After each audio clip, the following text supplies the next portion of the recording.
Good morning. It's Christine with Dogs for Life Training and Wellness. And today I want to talk to those people who say things like, I can't get my dog to listen. My dog doesn't listen to me. If that is the case, then here are a couple of tips to help you to better understand why that is happening. So the first thing that needs to happen is you need to have a better understanding and knowledge of what it is that you are doing or not doing that creates your dog not to listen or to have a specific behavior. So 95% of the time, what it is it is something that the pet owner is doing or not doing. And so knowledge and understanding, I know it is really difficult for people to understand that you are actually the creator of your dog's response. So again, either you're not being effective in your communication, and or it is a technique that you're using that is not effective.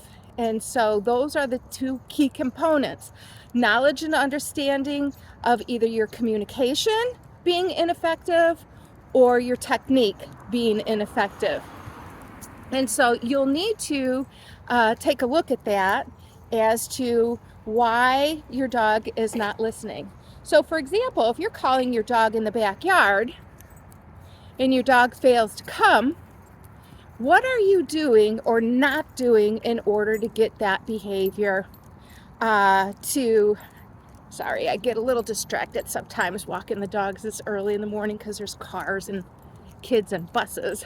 But anyways, there is something that, again, that you're doing or you're not doing. So if the dog doesn't come to you when you're calling them, that's a good point for you to kind of take a look and say, what's going on here? Why is my dog not coming? And what do I need to do or what do I not need to be doing?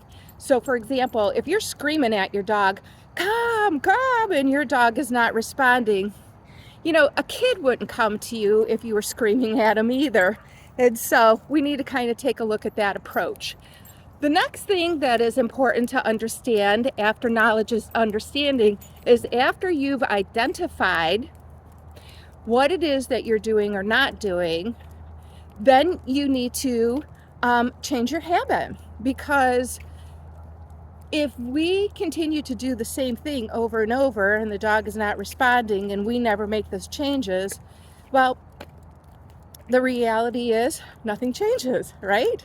And so once you've identified what you're doing or not doing, you now need to make a change. And so you need to be open and willing to change your habits.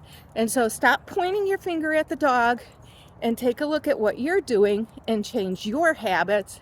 And in reflection to that, you'll have a better technique or a more effective way of communicating. So after knowledge and understanding, willingness to change your habits, the next piece is having an action plan and actually training. So you need to break down those pieces. So for example, again, taking if your dog is in a backyard and your dog is failing to respond, then what you maybe need to do is put your dog on a leash. Go out in the backyard and practice your recall. And so, maybe start from, the patio and call your dog to you. And then start for the middle of the yard and call your dog to you. And start from the back of the yard and call your dog to you. And always have that reward system. So there's plenty of different opportunities to improve your communication. And so, anyways, for those who are saying that their dog is ineffective, not responding to commands, and then therefore you need to have a better knowledge and understanding of what you're doing, being willing to change your habits and be more effective in your communication, and then putting that action into or creating an action plan and then begin your training process. So those are the three things that you need to do to have a more effective training process and have a better understanding of why your dog is not responding the way that you want them to. So you guys have a beautiful day, and we'll talk to you soon. Bye-bye now.